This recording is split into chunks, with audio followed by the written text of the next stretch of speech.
ഞാനും എൻ്റെ അമ്മയും എൻ്റെ പപ്പായും എൻ്റെ പിള്ളേരും ഞങ്ങളെല്ലാ ദിവസവും കാണാറുണ്ട്.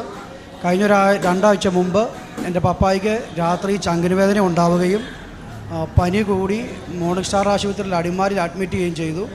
അപ്പോൾ ഡോക്ടർ പറഞ്ഞു സിസ്റ്റേഴ്സ് നടന്ന ഹോസ്പിറ്റലാണ്, പപ്പ മരിക്കും, അറിയിക്കേണ്ടവരെ അറിയിച്ചോളാൻ പറഞ്ഞു.